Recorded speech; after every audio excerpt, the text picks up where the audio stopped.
এজন্য এক লটকনের রাজধানী।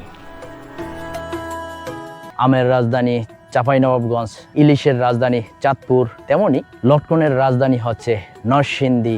এখানে প্রতিটি গাছের গোড়া থেকে মাথা পর্যন্ত গাদাগাদি করে থোকায় থোকায় ঝুলতেছে টসটসে রসালো লটকন। টসটসে এই লটকন খেতে যেমন সুস্বাদু, তেমনি দেখতেও নান্দনিক। বেলাব উপজেলার আব্দুলনগর গ্রামের ইঞ্জিনিয়ার নুরুল আমিন ভূঁইয়া বাচ্চু ভাইয়ের বাগানটি প্রায় 100 বিঘা জায়গা জুড়ে অবস্থিত, যা এই অঞ্চলের ভিতরে সবচেয়ে বড় বাগান হিসেবেও খ্যাত। আদিকাল থেকেই নরসিংদীর বিভিন্ন এলাকায় ঝাড় জঙ্গলে প্রকৃতিগতভাবে লটকনের গাছ জন্মায়। 30 বছর আগেও এখানে কোনো লটকনের বাগান ছিল না, এমনকি জঙ্গলি ফল হওয়ায় লটকনকে কেউ খেতেও না।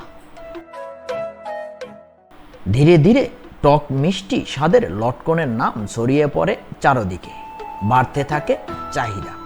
অর্থনীতির গুরুত্ব বিবেচনায় চাহিদার বিপরীতে যোগান দিতে বাড়তে থাকে বাগানের পরিমাণ। প্রায় 20 থেকে 30 বছর আগে শুরু হয় বাণিজ্যিকভাবে চাষাবাদ। বর্তমানে নরসিংদী সদর, বেলাব, শিবপুর, রায়পুর, পলাশ, মনোহরদীতে অনেক বাগান রয়েছে, তবে সবচেয়ে বেশি লটকন জন্মায় শিবপুর ও বেলাব উপজেলায়। ভরা মৌসুমে এই জনপথে, পথের ধারে, বাড়ির আঙিনায় সর্বত্রই লটকন ভর্তি গাছে শোভা ছড়ায়।